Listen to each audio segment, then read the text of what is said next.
কথা সাহিত্যের আরেকটি আসরে সবাইকে স্বাগত। আজকে আমরা শুনতে যাচ্ছি ফরাসি লেখক গিদা মোপাসার ছোট গল্প আমার স্ত্রী। শুরু করা যাক। প্রীতিভোজের শেষে উপস্থিত সকলে, বিবাহিত লোকেরা, পুরনো বন্ধুরা, যারা অতীতে কখনো অবিবাহিতদের মতন স্ত্রীদের সঙ্গে না নিয়ে জমায়েত হতেন, আলোচনায় রত। অনেকক্ষণ ধরে খানাপিনা হয়েছে তাদের, প্রচুর মদ্যপানও করেছেন, হরেক বিষয় নিয়ে বাক্যালাপ করেছেন নিজেদের মধ্যে, টেনে আনছেন তাদের অতীতের মধুময় স্মৃতিকে। আবেগঘন সুখস্মৃতি ঠোঁটের কোণে ফুটিয়ে তোলে স্মিত হাসি, কম্পন তুলে বুকে। কে একজন বললেন, মনে আছে জর্জ, সেবার মন্টামার্টির দুটি যুবতী সহ কেমন্ট সেন্ট জার্মানে বেড়াতে গিয়েছিলাম? নিশ্চয়ই আছে বই কি। এখন তারা খুঁটিনাটি হাজার রকমের ব্যাপার নিয়ে স্মৃতিচারণ শুরু করে দেন। আজও সেই স্মৃতি তাদের সুখ দেয়। একসময় তারা বিয়ে নিয়ে কথা বলতে আরম্ভ করেন এবং প্রত্যেকে যথেষ্ট আন্তরিকতার সুরে বললেন, আহা, যদি আবার সেই সুযোগ আসতো। জর্জ দুপর দিন বললেন, এটা কি আশ্চর্য ব্যাপার নয় যে তোমরা সব কত সহজেই এতে জড়িয়ে পড়ো? তুমি হয়তো মানসিক দিক থেকে প্রস্তুতি ছিলে না। তারপর এক বসন্তে বেড়াতে গেলে গ্রামাঞ্চলে, সেখানকার জলবায়ু মনোরম, উষ্ণ বা আগুনে গ্রীষ্মকে টের পাওয়া যায়, সমস্ত কিছু প্রস্ফুটিত। সে সময় এক বন্ধুর বাড়িতে তুমি পরিচিত হলে এক যুবতীর সঙ্গে, ব্যাস, তারপর আর তস হয় না। যা হবার হয়ে গেল। বিবাহিত পুরুষটি হয়ে ফিরে এলে ঘরে। পেরি লিজেলি উঁচু গলায় বলে উঠেন, ঠিক তাই, কেবল আমার বেলাতেই ঘটনাটা বড় হয়ে দাঁড়িয়েছিল। কথা শেষ হওয়ার আগেই তার বন্ধু বাধা দেন, থাক, তোমার অন্তত এ ব্যাপারে অভিযোগের কিছু থাকতে পারে না। তুমি নিশ্চয়ই দুনিয়ার সবচেয়ে আকর্ষণীয় মহিলাকে স্ত্রী হিসেবে পেয়েছ। তিনি অপরূপা, নম্র, নিষ্কলঙ্ক। আলবাত তুমি আমাদের মধ্যে সবচেয়ে সুখী লোক। আগের লোকটি বললেন, তার জন্য আমি তো দায়ী নয়। কি দায়ী নও? এটা সত্যি যে আমার স্ত্রীর কোনো খুঁত নেই, কিন্তু আমি আমার ইচ্ছের বিরুদ্ধে তাকে বিয়ে করেছিলাম। কি বাজে বকছ? হ্যাঁ, গল্পটা তবে শোনো। আমি তখন 30 বছরের যুবক। বিয়ের চাইতে ফাঁসি কাঠে ঝোলাই আমার কাছে তখন বেশি সহজ ছিল। যুবতী মেয়েদের মনে হয় নিরস, হই হুল্লোড় করে সময় কাটাতে ভালো লাগতো।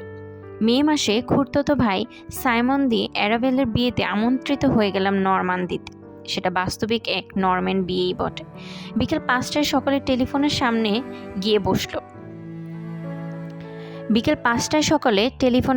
গিয়ে বসলো এবং 11টা পর্যন্ত সমানে চলল তাদের খানাপিনা। আমার পাশটিতে জায়গা নিয়েছিল এক অবসরপ্রাপ্ত কর্নেলের মেয়ে, মিস ডুমৌলিনি। সামরিক পরিবারে লালিত এক দারুণ চনমনে মেয়ে, নিটল স্বাস্থ্য, প্রগলতা। সারাটা দিন সে আমার পিছু ছাড়েনি। কখনো আমাকে নিয়ে পার্কে পায়চারি করেছে, কখনো আমাকে তার নাচের জুটি করেছে। আমি পছন্দ করি বা না করি তাতে তার ভ্রুক্ষেপ নেই। ফলত তার সঙ্গে আমার কাছে একঘেয়ে মনে হচ্ছিল। আমি নিজেকে নিজে বললাম, অন্তত আজকের দিনটার জন্য আমাকে এসব সহ্য করতে হবে, কিন্তু আগামীকাল আমি বরদাস্ত করব না, অনেক হয়েছে। রাত প্রায় 11টার সময় মেয়েরা যে যার ঘরে শুতে গেল, আর পুরুষরা তখনও বসে রইল ধূমপান করতে, মদ খেতে খেতে ধূমপান করতে। খোলা জানালার মধ্য দিয়ে গ্রাম্য নাচ নজরে আসছিল। গ্রামের ছোকরা ছোকরিরা গোল হয়ে হেরে গলায় গাইছে আর ধেই ধেই করে নাচছে। ওদের এই বন্য উল্লাসের সাথে বৃথাই তাল মেনাবার চেষ্টা করছে কিচেন টেবিলের উপর দাঁড়ানো এক বেহালা বাদক ও এক বংশীবাদক। হরেক গলার রই রই এলোপাথারি চিৎকারে বাজনাগুলি সময় সময় একেবারে তলিয়ে যায়। বাজনার দুর্বল শব্দ গ্রাম্যদের বগলাহারা কণ্ঠস্বরে যেমন আকাশ থেকে টুকরো টুকরো হয়ে আছড়ে পড়ছিল। মশাল দিয়ে ঘিরে রাখা দুটো বিশাল পিপেতে মজুদ রয়েছে অঢেল মদ। দুটো লোক গ্লাসে তুলে তুলে সেই মদ বিলি করতে দারুণ ব্যস্ত। যতটা তাড়াতাড়ি সম্ভব পানার্থীদের পানপাত্র তারা পূর্ণ করে দিচ্ছে। তাদের গ্লাস থেকে প্রতি মুহূর্তে মদের অথবা খাঁটি আপেল থেকে তৈরি পানীয় রক্তাভ অথবা সোনালী বর্ণ যেন ছুঁয়ে বেড়াচ্ছিল, এবং তৃষ্ণার্ত নাচিয়েরা, প্রশান্ত মুখ নবীনরা, ঘরমাক্ত যুবতীরা যে কোনো ধরনের পাত্র নিয়ে 2 হাত বাড়িয়ে ছুটে আসছে উত্তেজক পানীয় নিতে। আকণ্ঠ পান করে পিছন দিকে মাথা ঝাঁকাতে ঝাঁকাতে ফিরে যাচ্ছে তারা। একটা উন্মুক্ত টেবিলে থরে থরে সাজানো অঢেল রুটি, মাখন, পনির ও মাংসের কাবাব। থেকে থেকে আনন্দ উৎসারিত প্রত্যেকেই ওই টেবিল থেকে খাবার তুলে মুখ ভর্তি করে। নক্ষত্র আলোকিত আকাশের নিচে এ যে নির্ঝর ধারার উত্তেজক উৎসব। ক্রমশ আমার রক্তেও অনুরণন সৃষ্টি করে। ইচ্ছা হয় স্বয়ং ওদের দলে যোগ দিই। বিশাল পিপি থেকে আকণ্ঠ মদ পান করি, মাখন ও কাঁচা পেঁয়াজের সঙ্গে শক্ত রুটি চিবুই। এমনই এক স্বার্থ সত্যহীন উদগ্র বাসনার তাগিদে আমি আমার সঙ্গীদের ছেড়ে ওদের দলে ঝাঁপিয়ে পড়ি, ওদের অন্তত উৎসবে সামিল হই। অস্বীকার করছি না, ইতিমধ্যেই নেশায় আমি বেসামাল, এবং বর্তমানে ওই বেসামাল অবস্থাতে আরও প্রাণোন্নত। আমি এক শক্তিময়ী সংঘাত জর্জরা কৃষক কন্যার হাত ধরে আমার সান্নিধ্যে টেনে আনি। মোদির রোমাঞ্চে ওকে ঝাপটে ধরে পাগলের মতো নাচতে থাকি। নাচতে নাচতে হাঁপ ধরে যায়। তখন ওই পিপের সামনে দাঁড়িয়ে আরেক প্রস্থ মদ পান হলো আমার।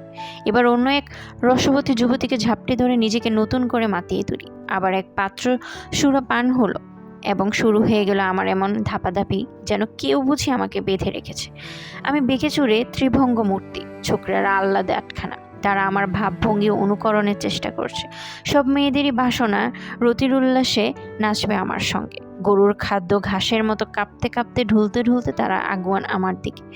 অবশেষে ভীষণ নাচানাচির পর গ্লাসের পর গ্লাস মদ খাবার পর রাত 2টোয় আমি ক্লান্ত, ঝড়জঙ্গম, 2 পায়ের উপর দাঁড়িয়ে থাকাই কষ্টকর। আমি কিন্তু আমার অবস্থা সম্পর্কে সচেতন, এবং আমি চাইছিলাম যত তাড়াতাড়ি সম্ভব নিজের বিছানায় ফিরে যেতে। গোটা সম্ভ্রান্ত পল্লী নিবাসীটি এখন ঘুমে অচৈতন্য নিশ্চুপ অন্ধকার। আমার কাছে কোনো আলো নেই, যে যার বিছানায় ঘুমিয়ে আছে। যে মুহূর্তে আমি বাড়ির প্রথম ঘরে ঢুকেছি, আমার মাথা ঘুরে যায়। আমি সহজে উপরে উঠবে সিঁড়ি খুঁজে পাচ্ছি না। হাতড়াতে দৈবাত রেলিংটা খুঁজে পেলাম। টলতে ওটাকে খামচে ধরি। প্রথম সিঁড়িতে কিছুক্ষণ বসে বুদ্ধির গোড়ায় কিছুটা ধোয়া দেবার চেষ্টা করি। আমি এখন কোথায় যাব, কি করব? মনে পড়েছে, আমার শোবার ঘরটা হচ্ছে দোতলা, বাদিক থেকে 3 নম্বর দরজা। আমার যে একেবারেই বুদ্ধিভ্রংশ হয়নি এ মস্ত বড় স্বস্তি। নিজের স্মৃতি ও চেতনা সম্পর্কে স্থির নিশ্চিত হয়ে যথেষ্ট মেহনতের সঙ্গে উঠে দাঁড়াই। একটার পর একটা সিঁড়ি ভেঙে উঠতে থাকি। লোহার রেলিংটা শক্ত হাতে চেপে ধরে আছি যাতে টলে না পড়ে যায়। আমি যথাসাধ্য চেষ্টা করছি যাতে কোনো শব্দ ঘুমন্ত পড়ে সন্ত্রস্ত না হয়। 3-4 বার বিপদগামিতায় আমার পা ফসকে গিয়েছিল, এবং প্রতিবারই আমি হাঁটু ভেঙে বসে পড়েছিলাম।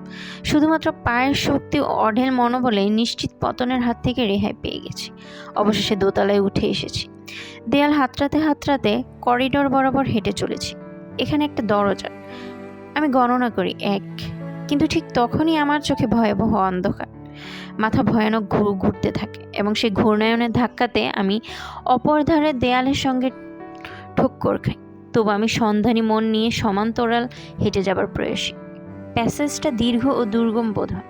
আমি দুর্গমের মতো অতিক্রম করছি, সাবধানে অন্ধকারে সাঁতরাতে অনুধাবনের চেষ্টা করি আমার ঘরটা আর কত দূরে। এমন সময় আমি আমার নাগালের মধ্যে আর এক জোড়া কপাট খুঁজে পেলাম। নিজের প্রত্যয়কেই জোরদার করবার জন্য উচ্চারণ করি 2, তারপর আবার এগিয়ে চলা, এবং কিছুক্ষণের মধ্যেই খুঁজে পেলাম 3 নম্বরকে। যথারীতি নিজেকেই নিজে শোনাই 3, অর্থাৎ এটাই আমার ঘর। দরজার চাবির ধাক্কা লাগাতেই কপাট খুলে গেল। মনে খটকা লাগলো, ভাবছি দরজা যখন খুলে গেল তখন ও ঘরটা আমার না হয়ে যায় না। আস্তে কপাট ভিজিয়ে অন্ধকার ঘরে সামনের দিকে আসতে থাকি। নরম মতন কি যেন ঠেকল। হ্যাঁ, আমার কাউচ। আমি ওর উপর ঝাঁপিয়ে পড়ি। ওই অবস্থাতে আর আমি আমার রাত্রিকালীন ব্যবহার্য টেবিলটা কোথায় খুঁজে দেখি না। মোমবাতি বা দেয়াশলাই খুঁজে বের করার চেষ্টা করি না। ওসব খুঁজতে গেলে আরও ঘন্টা 2-1 লেগে যাবে। তারপর শরীর থেকে একে একে পোশাকগুলিও খুলে ফেলতে ওই রকমই সময় লাগতো। হয়তো তারও সম্ভব হতো না, সুতরাং আমি আর চেষ্টা করলাম না। জুতো জোড়া খুলে ফেলি, হাত কাটা জামার বিশ্রীভাবে আটকে থাকা বোতামগুলি খুলি, তারপর প্যান্টটাও আলগা করে ঘুমের অতলান্তে তলিয়ে যাই। নিশ্চয়ই বহুক্ষণ ধরে ঘুমিয়েছিলাম। হঠাৎ জেগে উঠি বেশ কাছাকাছি যেন কোনো কণ্ঠস্বর। এই অলস মেয়ে, এখনো ঘুম? জানো এখন 10টা বাজে।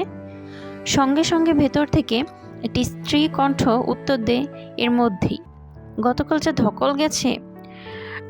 আধো ঘুম আধো জাগরণে অর্ধচেতন আমার অনুভূতি। ওদের বাক্যালাপের তাৎপর্য বোঝার চেষ্টা করছি। আমি কোথায়? আমি কি করেছি? আমার মন যেন মেঘে আচ্ছন্ন, রহস্য ভেদ করতে পারছি না। প্রথমে কণ্ঠস্বর বলে, আমি কিন্তু পর্দা সরিয়ে ঢুকছি। তারপরে শুনতে পাই কার আগুয়ান পদশব্দ। উঠে বসি, হতবুদ্ধি হয়ে অপেক্ষা করতে থাকি।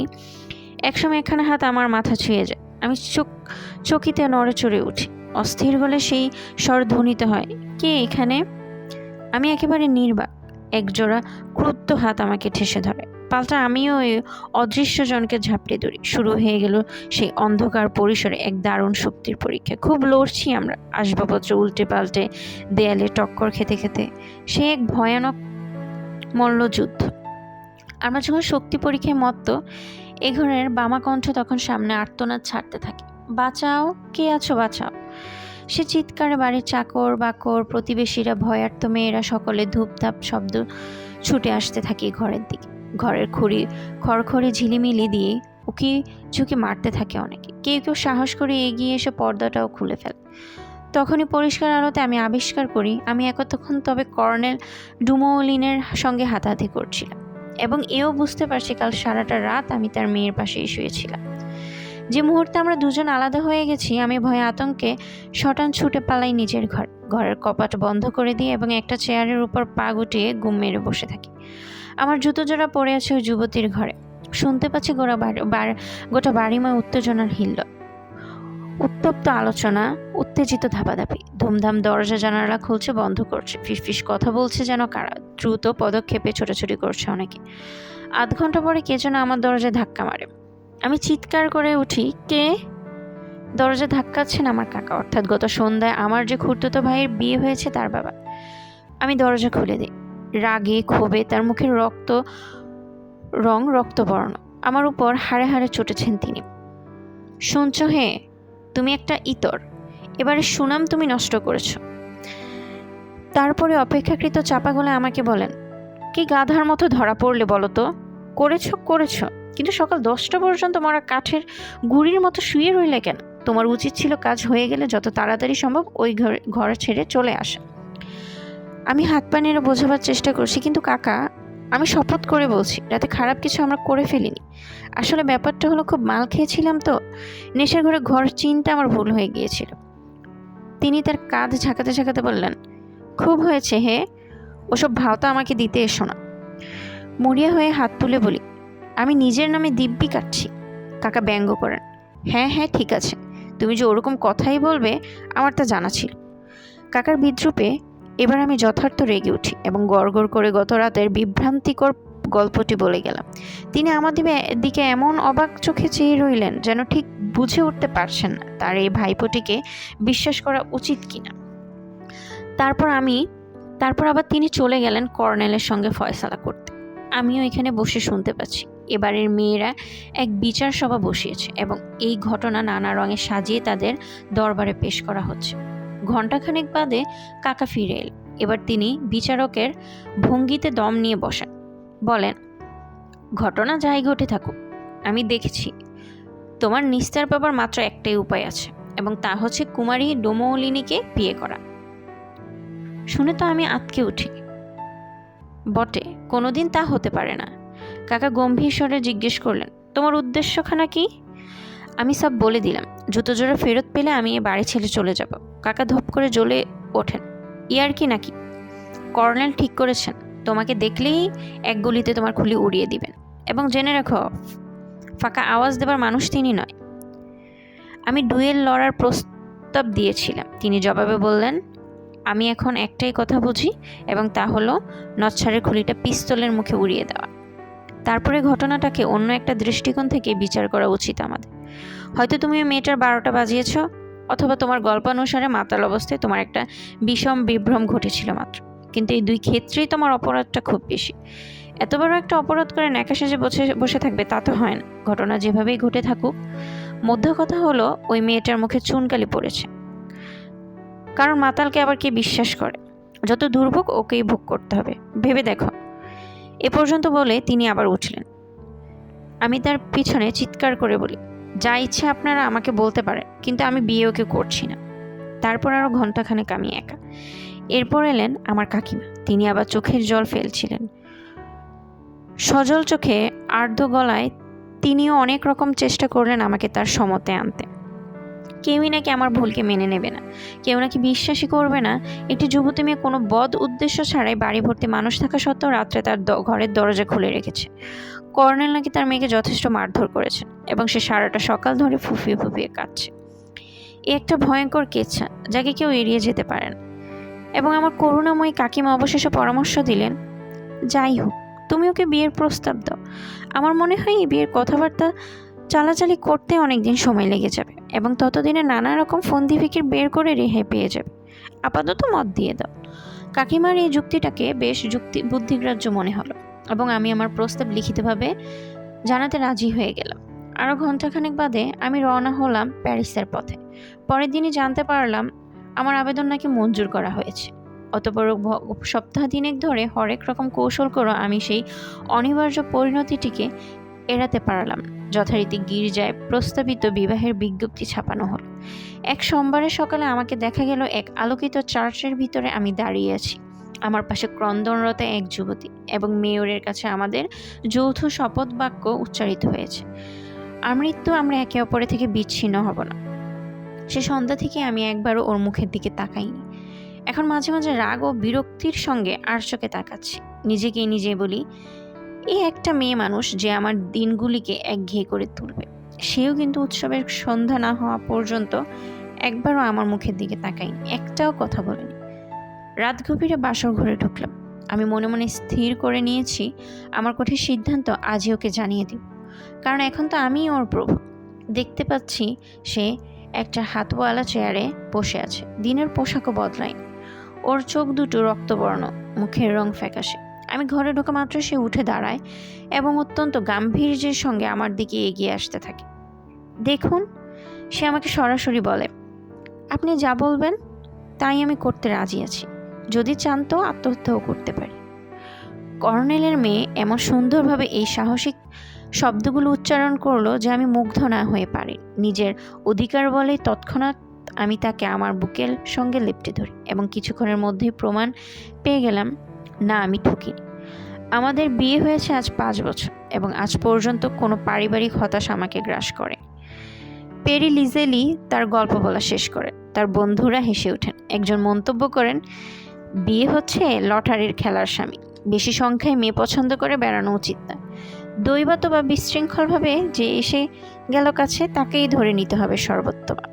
অন্য আরেকজন উপসংহার টানেন, হ্যাঁ, কিন্তু মনে রেখো বন্ধু, ঈশ্বরের নেক নজর মাতালদের দিকেই থাকে এবং সে কারণেই পেরির জিত হয়েছে। ধন্যবাদ সবাইকে।